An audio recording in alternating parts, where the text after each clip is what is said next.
अस्तु मंगलम जीवम जीवम दौवम जिनवर वसहेन जैननी दीठम देविंद विंदवंदम वंदे तम सर्वदा शिरसा। विराजमान ग्रंथाधिराज श्री बृहद द्रव्य संग्रह आचार्य निमिचंद्र कृत यहाँ विराजमान है। बहुत महापुण्य के उदय से ऐसा प्रसंग आता है कि हमारे यहाँ इस पवित्र जगह पर साक्षात सिद्ध चक्र विधान का आयोजन हो रहा है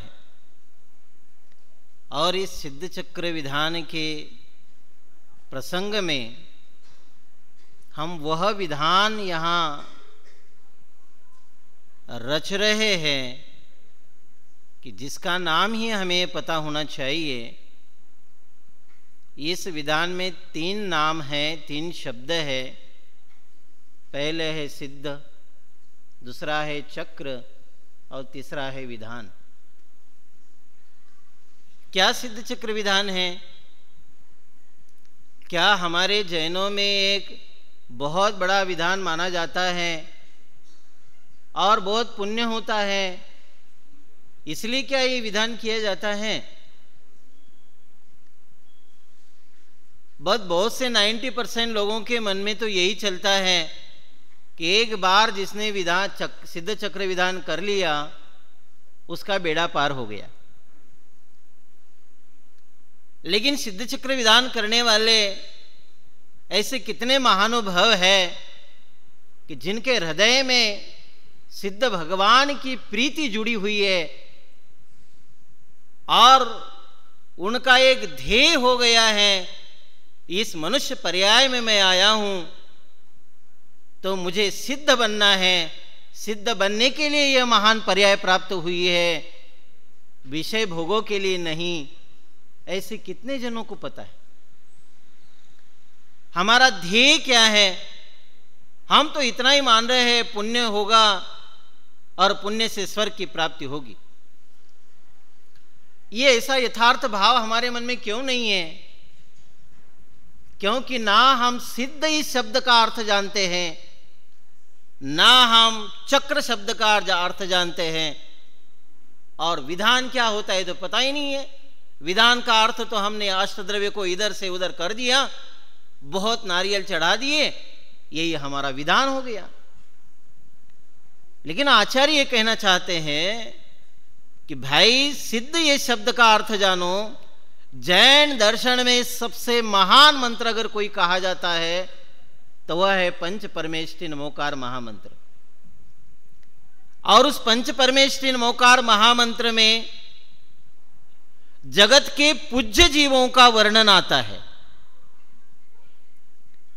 और उन पूज्यों में भी 4 तो साधन हैं और एक साध्य है, और वह साध्य है सिद्ध परमेष्टि। और वो सिद्ध परमेष्टि इतने उत्कृष्ट है कि सिद्ध परमेष्टि की परिभाषा करते समय तो आचार्य ने कहा है यह सिज्जन्ति ते सिद्धाः। क्या कहा बच्चों? 24 साल पहले मैं आपके जैसा यहां बैठता था और यही बात सुनता था। क्या तो क्या कहा आचार्य ने? यह सिज्जन्ति। यह सिज्जन्ति का अर्थ क्या होता है? जो पक गए हैं, जो सीज गए हैं। काय से पक गए हैं? कि अपनी साधना से पक गए हैं, कृत्य हो गए हैं, अब करने लायक कुछ रहा नहीं है। हम ऐसे जीव हैं, हमें ये करना है, वो करना है, वो करना है, करने की तमन्ना अभी खत्म हुई नहीं है और इसलिए हम दुखी हैं। लेकिन वे सिद्ध भगवान ऐसे हैं जिन्हें करने लायक कुछ रहा नहीं है, ऐसे वो महान सिद्ध कहे गए। याद रखना, पंच परमेष्ठियों में भी किसी को ऐसे स्पेशल नाम नहीं दिया गया है। क्यों? ये एक व्यक्ति का नाम नहीं है। जो साधु हो गए, साधु का अर्थ क्या होता है संस्कृत में मालूम होना चाहिए आपको। साधु का अर्थ क्या होता है? अच्छा, बहुत बढ़िया, ये मेन अर्थ है। साधुवाद हम हिंदी में देते हैं, साधुवाद क्या अर्थ? बहुत बढ़िया। तो इस मनुष्य पर्याय में जो अच्छा कार्य किया है तो हम लोगों ने ही उन्हें साधु कह दिया है। यानी जिन्होंने परिग्रह को सबको त्याग दिया है तो बढ़िया हो गए, तो हमने उसको साधु कह दिया। जो दूसरों को अध्ययन करा रहे थे, स्वयं अध्ययन में लीन थे, उन्हें हमने उपाध्याय कह दिया गया। जो शिक्षा दीक्षा देते थे, ऐसे उनको, जो संघ के प्रमुख थे, उनको हमने क्या बोला? आचार्य बोला। और जिन्होंने घाती कर्म का नाश कर दिया और अपने पद में रहे, उनको हमने अरहंत कह दिया। और सब शरीर, द्रव्य कर्म, नो कर्म, भाव कर्म, सब प्रकार के कर्मों से रहित हो गए, अपने निश्चल अवस्था में स्थित हो गए और अपने स्थान में ने सिद्ध स्थान में जो विराजमान हो गए हैं, उनको हमने सिद्ध कह दिया। यानी कहने का मतलब क्या है? हमने उन्हें संज्ञा दी है, लेकिन जो सिद्ध हो गए, पक गए हैं, ऐसे वो सिद्ध परमेष्ठीय है। मेरे कहने का अर्थ यह है, भाइयों और बहनों, हमारे हृदय में इतनी महिमा आनी चाहिए कि सिद्ध परमेष्ठी का अर्थ होता है जगत में सबसे श्रेष्ठ। इन बच्चों के लिए कहे कि बच्चों, कल यहां धोनी आने वाला है, तो आपको कैसा लगेगा? कौन होता है धोनी? धोनी कौन है? और वो कल अपने यहां प्रवचन हॉल में आने वाला है, तो आप प्रसन्न होंगे क्या नाराज होंगे? आप में उमंग पैदा हो जाएगी, क्योंकि वह एक व्यक्ति सामान्य जनों में श्रेष्ठ व्यक्ति है, ऐसा कहा जाता है, तो हम प्रसन्न होते।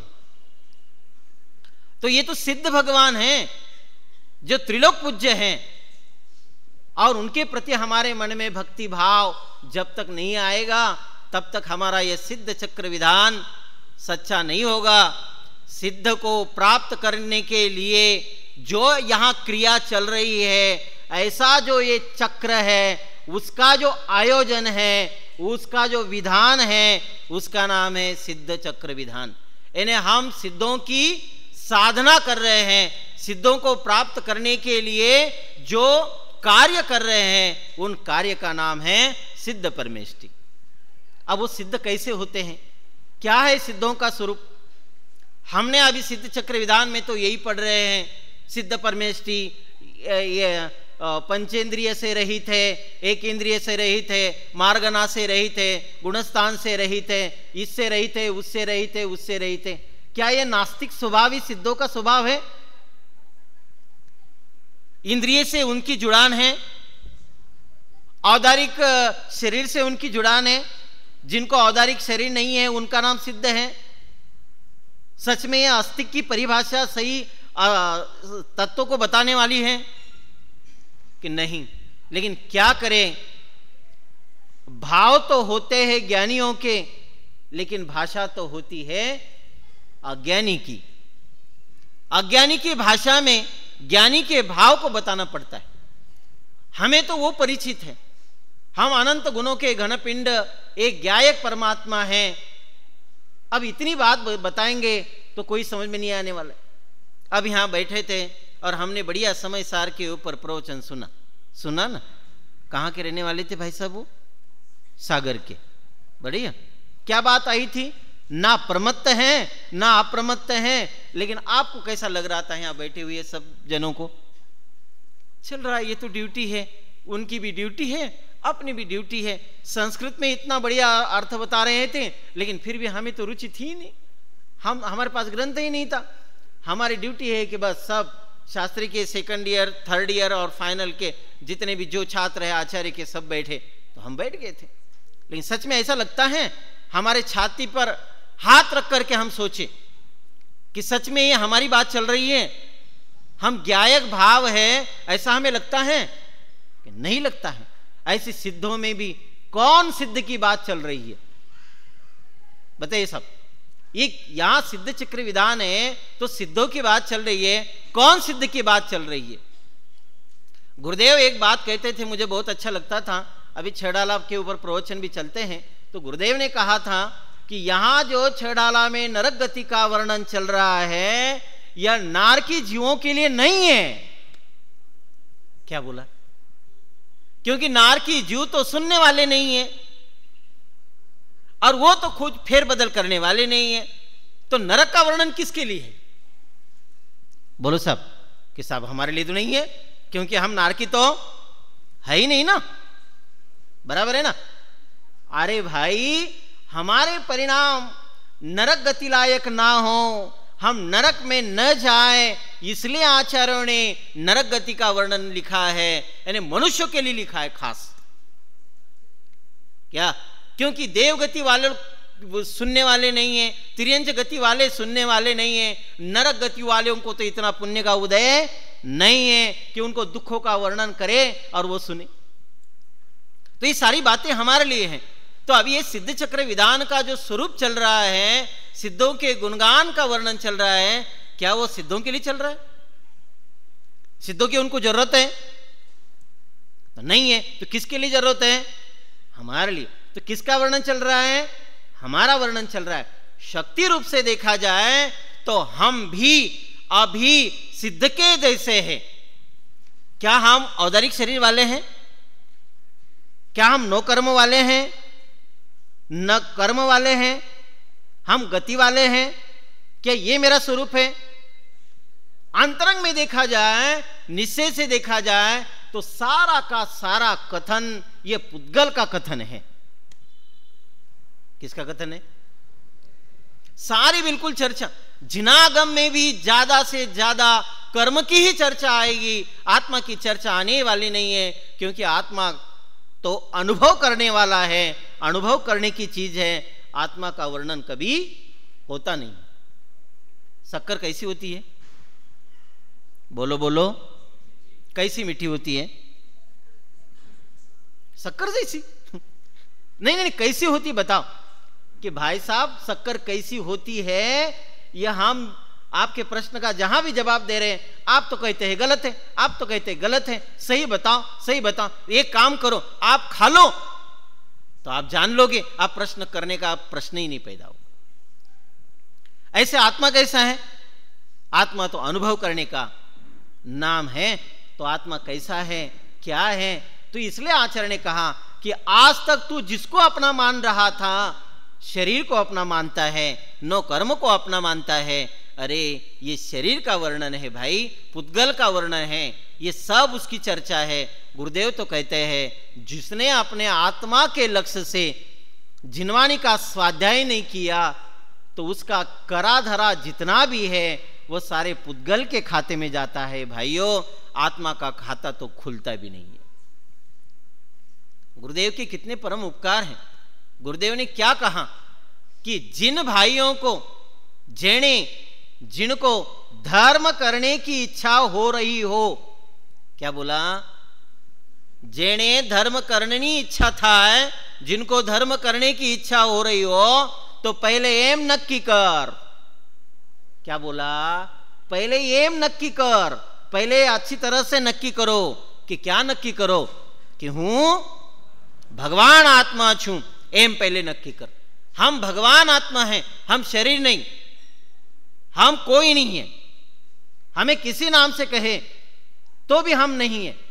एक सिंपल व्यवहार में देखो, ये आपका नामकरण है, नामकरण है ना भैया। आपका नाम क्या है? ऋषभ आपका नाम है। अच्छा, ये ऋषभ नाम किसने रखा है? किसने रखा है? मम्मी पापा ने रखा है। किसके लिए रखा है? मेरे लिए कि दूसरों के लिए? ये तो व्यवहार चलाने के लिए संज्ञा है। मैं अगर कहता रहूं ये ऋषभ भाई कहते खड़े हो जाएंगे अभी और सबको बोलेंगे भाई साहब आपको पता है मेरा नाम क्या है, ऋषभ है, तो चलेगा कि नहीं चलेगा। इसलिए याद रखना, जो अंतरंग में निज भगवान आत्मा है उसका सच्चा कोई बाहर में नाम नहीं होता। इसलिए द्रव्य कर्म, भाव कर्म और नो कर्म से बिल्कुल रहित जो अवस्था होती है उसी का नाम सिद्ध है। और उस सिद्ध की चर्चा आचार्य नेमित चंद्र ने बहुत अच्छी तरह से की है, उसकी हम थोड़ी चर्चा यहाँ करते हैं। गाथा 14 नंबर की है और 49 नंबर का पेज है। क्या कहते देखिए सिद्धों का वर्णन। निक्कम्मा 8 गुना किंचुना चरम देह दो सिद्धा लोय गठिता निच्छा उपादवये हिम संयुक्ता अष्ट कर्म हति 8 गुण पाय चरम देहते किछुणाय लोक अंत थित सिद्ध कहाय नित उत्पाद नाश हो भाई। कि क्या कहा, निक्कम्मा 8 गुना। पहले शब्द से ही आपको समझ में आएगा कि पहले सिद्ध किसे कहते हैं कि निक्कम्मा। क्या बात कहते हो, व्यवहार में तो गाली है निक्कम्मा। किसी का कहे तू कितना निक्कम्मा है, अरे निक्कम्मा होना ये सिद्ध का लक्षण है कि निक्कम्मा है ने कुछ नहीं कर्म करना, कुछ नहीं करना। तो कर्म से कर्म जिनके निकल गए हैं, ऐसे जो छात्र कुछ नहीं करता सिर्फ बैठा रहता है उसको हम निक्कम्मा कहते हैं। भाई कोई कहे ना कि तू निक्कम्मा है तो हर्ष से मानना चाहिए, क्या बात है आपने मुझे निक्कम्मा कहा, मुझे तो सिद्धों की उपमा दी आपने। ये सिद्ध का गुण है निक्कम्मा। निष्कर्म निकल गए, सारे के सारे कर्म निकल गए हैं, ऐसा पहला लक्षण है, उसका नाम है निक्कम्मा। समझ में आया बच्चों। अरे क्या करे, व्यवहार में जो शब्द आए हैं वे निश्चय का पूरा विरुद्ध अर्थ करते हुए आए हैं। जिनागम में लुच्चा शब्द आता है, मालूम है ना। फिर वो अच्छा शब्द है कि बुरा शब्द है? अच्छा शब्द है, लेकिन लुच्चा कहे किसी को तो बुरा लगता है। अब क्या करें, चलो सिद्धों का पहला लक्षण है, क्या लक्षण है, निक्कम्मा। कोई कर्म शेष नहीं है। कौन कौन से, द्रव्य कर्म, भाव कर्म और नो कर्म। फिर दूसरा लक्षण क्या है, 8 गुना, 8 गुणों से सहित है। कितने गुणों से, 8 गुणों से सहित है। और उसमें तो 4 ही गुण इंपॉर्टेंट है आत्मा के, बाकी तो सब ऐसी खेल में। अब एक गाथा में तो आने वाला है आगे। सिद्धों का तो एक ही गुण है, वो है चैतन्य गुण, बाकी तो कुछ नहीं। क्या, पहला लक्षण है निक्कम्मा, दूसरा है 8 गुना, बाद में है किंचुन चरम देह दो सिद्धा। थोड़े से ये जो शरीर है, ये शरीर से किंचित थोड़ा सा न्यून होकर के जिनागम में आता है कि थोड़ा कम कितना, तो कुछ कहते हैं ये चमड़ी जो है ना उससे थोड़ा सा कम, कुछ कहते नहीं ये नाक आदि कान है, इसके अंदर जो जगह है ना खाली वाले, वो उतना सा कम। तो सीधा सीधी बात है, जितना बड़ा शरीर है उससे थोड़ा सा न्यून, ऐसा जिनका शरीर है। फिर क्या बोला कि निक्कम्मा 8 गुना किंचुना चरम देह दो सिद्धा। देखो सिद्धा कह करके आचार्य ने बहुवचन लिखा है, एक वचन नहीं लिखा। ऐसे सिद्ध होते हैं।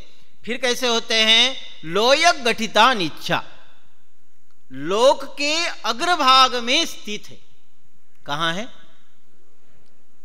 देखो सब अग्रभाग में स्थित है, यानी जबरदस्ती वहां वो गए हैं ऐसा नहीं है,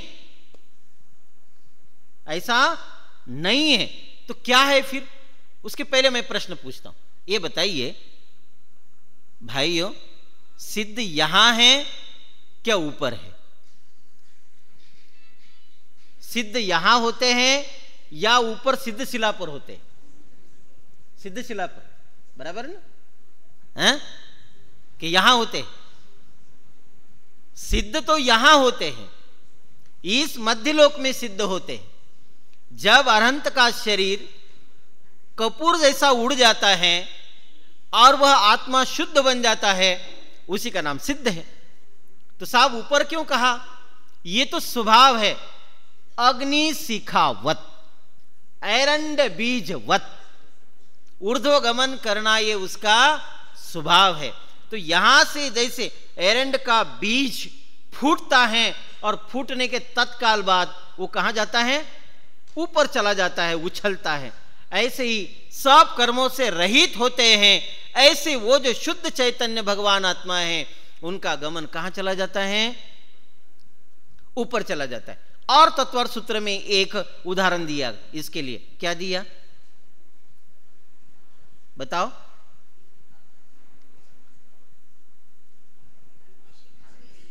हो गया, अग्नि शिखावत हो गया, एरंड बीजवत हो गया। और एक जैसे तुमड़ी होती है, कद्दू होता है, कद्दू के ऊपर मिट्टी लगाए तो वह जमीन के नीचे रहता है, लेकिन जैसी जैसी मिट्टी हिटती है, हट जाती है, तो वह कद्दू क्या होने लगता है? ऊपर आता है। बस ऐसे जैसे जैसे कर्म इसके नष्ट हो जाते हैं, वैसा इसका ऊर्ध्वगमन ये स्वभाव है। इसलिए ये सिद्ध भगवान भी कहां जाते हैं? लोक के अग्रभाग में जाते हैं। कि क्यों साहब वहां तक ही क्यों जाते हैं, उसके आगे क्यों नहीं जाते हैं? इसलिए नहीं जाते हैं। किस लिए? क्योंकि वहां धर्म द्रव्य अधर्म द्रव्य का अभाव है, इसलिए नहीं जाते हैं। अगर धर्म द्रव्य अधर्म द्रव्य होते तो और आगे गमन करते, उसमें क्या दिक्कत थी? ख्याल में आया? और सिद्धों का कैसा स्वभाव है कि निच्छा, बहुत बढ़िया है, क्या नित्य है। कैसे नित्य है? अभी भैया ने बताया था। नित्य कैसा है? ऐसा नित्य नहीं है अनादिकाल पहले पैदा हुआ और फिर अंत में कहीं तो भी नष्ट होगा तब तक नित्य है, ऐसा है क्या? कि नहीं, वो नित्य ऐसा है कि वो कभी पैदा नहीं हुआ और कभी नष्ट नहीं होगा, लेकिन फिर कैसा है कि नित्य हो करके भी उत्पाद और व्यय से सहित है। क्या बोला? ध्रुव है, लेकिन ध्रुव कैसा? उत्पाद व्यय रहित ध्रुव हो तो ऐसा नहीं चाहिए, उत्पाद व्यय सहित ध्रुव हो। तो क्या कैसे साहब? कि जैसा स्वर्ण होता है तो स्वर्ण के पहले तो कड़ा था और कड़े से समझ लो कि चैन बन गई, तो वो पर्याय चेंज हो गई सिर्फ। तो कड़े का व्यय और चैन का उत्पाद और स्वर्ण का स्वर्णपना कायम, ऐसा चैतन्य चैतन्य स्वरूप है। तो वहां एक बार जो सिद्ध चले गए और एक बार सिद्ध हो गए, तो सिद्ध होने के बाद वे फिर से कभी असिद्ध नहीं होते, वो शाश्वत जैसे के वैसे ही सिद्ध शिला में रहते हैं। और फिर भी उसमें उत्पाद वे हैं, उसमें फिर उत्पाद वे कैसा है भाई?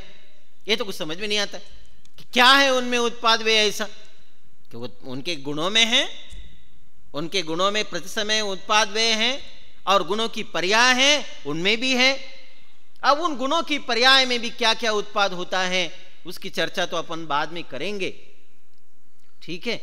8:30 बजे तक है ना, तो उसके लिए अपन थोड़े से गुण की चर्चा करते हैं कि बहुत से नए आए हैं, उनको समझ में आना चाहिए कि सिद्ध भगवान कैसे होते हैं, कि उनकी क्या प्रमुख गुण होते हैं, उन्हें ये 8 गुण क्यों प्राप्त होते हैं।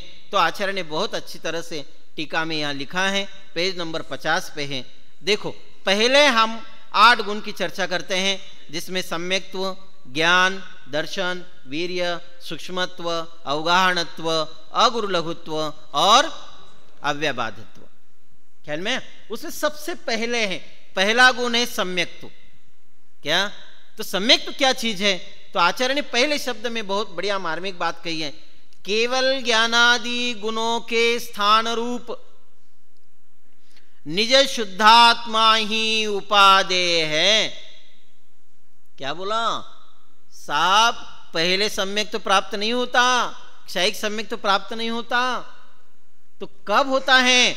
कि केवल ज्ञानादि गुणों के स्थान रूप निज शुद्धात्मा ही उपादेय है और कोई उपादेय नहीं। आगे और भी क्या कहते हैं, ऐसी रुचि रूप निश्चय सम्यक्त्व, वही एक ज्ञान का ज्ञेय, ध्यान का ध्येय, वही सब कुछ। क्या हम सब यहां छात्र आए हैं और सब बढ़िया बैठे हैं, शास्त्री पढ़ रहे हैं, लेकिन सच सच बताओ आपका उद्देश्य क्या है? What is your aim? क्यों भैया, आपका क्या उद्देश्य है? कि पंडित साहब, निज भगवान आत्मा को जानकर केवल दशा को प्राप्त हो जाऊं, यही एक मेरा ध्येय है। ऐसा कोई भाई है कि नहीं? साहब, ऊपर से भले ही आप बढ़िया कहेंगे, लेकिन अंदर में तो यही चल रहा है, साहब हम शास्त्री करेंगे, बाद में फिर और कोई बीएड करेंगे, फिर हम सर्विस करेंगे और यही करेंगे। ठाठ से रहने का विषय कषायों का एकमेव ध्येय बैठा है। तो बोलिए, ऐसे में सम्यक्त्व की प्राप्ति होगी? ध्येय क्या हो हमारा? तो प्रति समय में ध्येय एक में ये होना चाहिए कि केवल ज्ञानादि रूप शुद्ध चैतन्य भूत ऐसा जो निज भगवान आत्मा है, उसी की रुचि, उसके लिए ही सब कुछ करे, वही एक ध्येय हो। उस ध्येय को ना भूले। क्रिया कुछ भी हो चलेगा। संसार में रह करके भी अनेक जीवों ने, तीर्थंकरों के जीवों ने 8-8, 10-10 भव तक संसार में रहे, उसके बाद मोक्ष चले गए। लेकिन जब उनको एक बार सम्यक्त हो गया तो उनके अंतरंग में एक ही भावना थी और वह थी निज शुद्ध चैतन्य आत्मा की। उसके लिए एक एग्जाम्पल देता हूं। देखो, बहुत बड़ी बाधा नहीं, संसार करने में बाधा नहीं है उसमें, लेकिन ध्येय तो हम अपनी दृष्टि का रख सकते हैं। किसी को समझ लो एक बार हार्ट अटैक आके चला गया, तो वह हार्ट अटैक कब भूलता है? क्यों भाई साहब, कब भूलता है? पवन जी, हाँ शिखरचंद जी, आओ, कब भूलते हो आप? भूलते ही कभी? कोई नहीं भूलता। साहब खाते हैं कि नहीं? हम खाते कि नहीं? पीते कि नहीं? सोते कि नहीं? हमारी बेटी की शादी में भी हम रहते कि नहीं? लेकिन फिर भी वो तत्व रुचि भूल जाती है कि मुझे अटैक आके चला गया है, अब मेरा क्या होगा? लोग कहेंगे साहब एक गुलाब जामुन लीजिए ना, तो एक तो खा लेंगे, दूसरा अगर लेने के लिए जबरदस्ती करेंगे तो वो कहेंगे क्या? नहीं भाई साहब, कि क्या बात है? नहीं, एक बार आके चला गया। बस ये तत्व वो भूलते नहीं कभी अपनी अंतरंग की बात। सोएंगे तो भी, कपड़े भी पहनेंगे, उछलेंगे नहीं, डांस नहीं करेंगे, कुछ नहीं करेंगे। और सुबह उठते ही सबसे पहले अगर उन्हें याद आता है तो क्या याद आता होगा? कि एक बार आके चला गया, अब ज्यादा उछल कूद करने से कोई फायदा नहीं, नहीं तो निकल गए। बस सम्यक दृष्टि ऐसे ही रहता है, हंसता है, खेलता है, कूदता है। क्या भरत चक्रवर्ती जैसे सब कुछ थे, 96,000 रानियां थी, इतना बड़ा वैभव था, और भरत जी घर में ही वैरागी। ऐसा कहा जाता था, सामान्य लोगों को लगता था कि भरत जी कैसे वैरागी है, इतना बड़ा वैभव, इतना बड़ा ठाट, उनका क्या देखना। और शंका करते थे, शंका करने वाले शंका में रह गए, और तत्व रुचि वाले तो उनकी तत्व रुचि करके उनकी श्रद्धा को देखकर आत्मकल्याण कर लिया। इसलिए जिन्होंने सबसे पहले मैं भगवान आत्मा ही हूं ऐसी तत्व रुचि रखी है, उनको ही देखो क्या कहते हैं, उसके फलभूत निश्चय सम्यक्त्व जो पहले तपश्चर्या की अवस्था में भावित किया था। कब किया था? तपश्चरणादि साधना की भूमि में, जब उन्होंने एक ही लक्ष्य रखा था। किसकी रुचि रखा था? कि शुद्ध आत्मा ही उपादेय है, वही मैं हूं, ऐसी भावना की थी, ऐसा अनुभव किया था, और उसके फलभूत बार बार उसी की रुचि की थी, उसके फलभूत समस्त जीवादि तत्वों के विषय में विपरीत अभिनिवेश रहित परिणति रूप परम क्षायिक सम्यक्त्व कहलाता है, तब उसे परम क्षायिक सम्यक्त्व की उपलब्धि प्राप्त होती है, और वो सिद्धों में है, उसके पहले नहीं है। तो इतनी दृढ़ श्रद्धा एक में जो आज हम अपने माता पिता को माता पिता कहते हैं, तो उनकी श्रद्धा में कभी चल मलिन अगाढ़ दोष नहीं आते। हमारी माता पिता कैसी भी हो, हमारी माँ काली हो तो भी श्रद्धा डगमगती है। कभी ऐसा लगता है बीबी तो मेरी बहुत अच्छी है, रूपवान है, माँ थोड़ी काली है, तो ये काम कर लेते, माँ थोड़ी चेंज कर लेते, ऐसा लगता है? कभी नहीं लगता। श्रद्धा में अरुचि कभी नहीं होती। ऐसी सम्यक जीवों को अपनी ध्रुव तत्व की श्रद्धा इतनी पक्की होती है, उस पक्की श्रद्धा की फल के रूप में, भावना के रूप में साक्षात एक क्षायिक सम्यक्त्व की प्राप्ति हो जाती है। इस तत्व से क्या समझना चाहिए? आज से मैं एक भगवान आत्मा हूं, इसकी अगर भावना करेंगे तो ही हम सिद्ध बन सकते हैं। ऐसा नहीं है कि आइन टाइम पे कोई सम्यक दर्शन होगा और फिर वो उसमें हमें सम्यक ज्ञान भी हो जाएगा, सम्यक चारित्र हो जाएगा, और बाद में अचानक पता नहीं आंख खोलते ही देखते हैं तो हमें मोक्ष हो गया। कि ऐसा तो कभी होने वाला नहीं है। इसलिए अटल श्रद्धान होना चाहिए, और उसी का पहला लक्षण है कि वो सम्यक दर्शन है, और वही सिद्ध का पहला गुण है। दूसरा जो है केवल ज्ञान की चर्चा करते हैं। पहले छद्मस्त अवस्था में भावित किया हुआ, आचार्य ने यहां बहुत अच्छी तरह इन्हें वजन दिया है कि साधना भूमि में, साधक अवस्था में क्या किया? पहले छद्मस्त अवस्था में भावित किया हुआ, भावना में आया हुआ, अनुभव किया हुआ। क्या अनुभव किया? कि निर्विकार स्वसंवेदन ज्ञान के फलभूत युगपद लोक अलोक की समस्त वस्तुओं के विशेषों के ज्ञाता वे केवल ज्ञान होते हैं। क्यों केवल ज्ञान हो गया? निर्विकल्प अवस्था रूप। निर्विकार का अर्थ, निर्विकार का अर्थ यह है कि जगत में जितने भी पदार्थ हैं सब सुंदरो लोय। जगत में जितने पदार्थ है वह सब सुंदर है।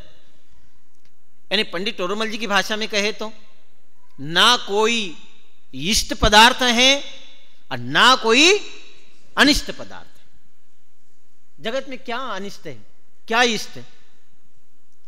कि कोई इष्ट नहीं है और कोई अनिष्ट नहीं है। सच देखा जाए तो जगत में सभी अच्छे पदार्थ हैं, अपने अपने में है। सुअर हमें अच्छा लगता नहीं है, लेकिन सुअर के बच्चे को पूछो अपनी मां कैसे लगती है? बढ़िया लगती है। पंडित टोडरमल जी ने एग्जाम्पल दिया है, बारिश अच्छी है या बुरी है? बोलो। अरे कुंभकार को बारिश कैसी लगती है? अनिष्ट लगती है। और किसान को वही बारिश? तो बोलिए किसके प्रति हम अच्छा भाव रखें? किसको इष्ट माने, किसको अनिष्ट माने? अरे भाई क्या कहें, हमें तो जो बढ़िया सुनाए, जिसकी वाणी अच्छी हो, जो मनोरंजक प्रवचन करे, वह वक्ता अच्छा लगता है। हमें वाणी अच्छी नहीं लगती। जतीश भाई जी कहा करते थे, हमने जब सुना था तो उन्होंने कहा था कि आपको जल से प्रयोजन रखना चाहिए।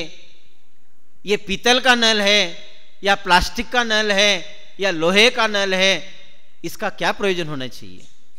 लेकिन आजकल हमें वो वक्ता अच्छा लगता है जो मनोरंजन करे, बढ़िया गीत गाए, जो एग्जाम्पल ज्यादा दे, जो ज्यादा हंसाए, जो गंभीर वस्तु को बताए, मर्म वाली बातों को बताए, वो बोर लगते। दादा का प्रवचन बोलते हैं, साहब हमारे तो सिर के ऊपर से जाता है दादा का प्रवचन। तो सिद्ध चक्र विधान में बैठे हुए बहुत से लोग बाहर चले जाते हैं, घूम करके बाद में फिर विधान में फिर से आके बैठ जाते हैं। क्यों? क्योंकि दादा का प्रवचन हमारे सिर के ऊपर से जाता है। अरे भाई, मूल वस्तु वही है, जानने लायक, पहचानने लायक तो वही है। अरे कहा जाता है आजे मानो या काले मानो, કાલે માણો या परसों मानो, मानना तो एम ज पड़े छे। क्या मानना तो यही पड़ेगा, क्योंकि मोक्ष का मार्ग तो सच्चा यही है और उस मोक्ष मार्ग को हमें यथार्थ समझ लेना चाहिए। इसलिए याद रखना, किसी भी व्यक्ति को, भगवान को या किसी को इष्ट अनिष्टता से नहीं देखना चाहिए। हम लोगों में तो इतनी विचित्रता है, हमने 2400 भगवान को भी बांट लिया है कि हमारे तरफ भगवान महावीर यही पूजनीय हैं, इधर राजस्थान में वगैरह। क्या महाराष्ट्र वालों ने पार्श्वनाथ को ले लिया, गुजरात वालों ने नेमिनाथ को ले लिया और दक्षिण वालों ने बाहुबली को ले लिया। मल्लीनाथ का नाम कोई जानता ही नहीं है, अजितनाथ भी तीर्थंकर होते जानते ही नहीं है, शांतिनाथ को ले लिया। हम इतने ही भेद करते हैं कि आज बस इतवार है, पार्श्वनाथ का ही अष्टक देना चाहिए। इतने विकार हमने ले लिए हैं। बस एक बात कहता हूं मैं, अगले गुणों की चर्चा जब भी समय आए तब करेंगे। अरे वीतरागता को वीतरागता से नहीं देखा तो वीतरागता कैसे प्राप्त होगी? तूने वीतरागता में भी सरागता के दृष्टि से देखा और सरागता से तूने उनकी पूजन की है, तो सरागता में कर्म का बंध होगा। कर्म के बंध से संसार ही मिलने वाला है, मुक्ति क्या मिलेगी? इसलिए सच देखा जाए, मुक्ति का मार्ग तो एकमेव यही है कि निर्विकार अवस्था प्राप्त करने के लिए सभी पदार्थों को निर्विकल्पता से देखे और निर्विकल्पता से देख करके अंतरंग में भी वीतरागता को प्राप्त करे। क्योंकि वीतराग विज्ञान ही 3 लोक में और बस यही है, बाकी कुछ नहीं है। छडाला में भी कहा है, क्या कहा है? छडाला का मंगलाचरण क्या है? 3 भुवन में सार वीतराग विज्ञानता, शिव स्वरूप शिवकार। वीतराग विज्ञान ही सबसे श्रेष्ठ है, वही हमारे मोक्ष का साधन है। इसलिए निर्विकार होकर के कम से कम भगवान की तो भी आराधना हम करें और आराधना करके सिद्ध के स्वरूप को यथार्थ जान करके स्वाध्याय करें और यथार्थ हम सभी सम्यक दर्शन ज्ञान से परिपूर्ण होकर के साक्षात सिद्धशिला पर विराजमान हो और हम सब सिद्धशिला का यथार्थ अनुभव करें। इसी भावना के साथ अभी का वक्तव्य यही।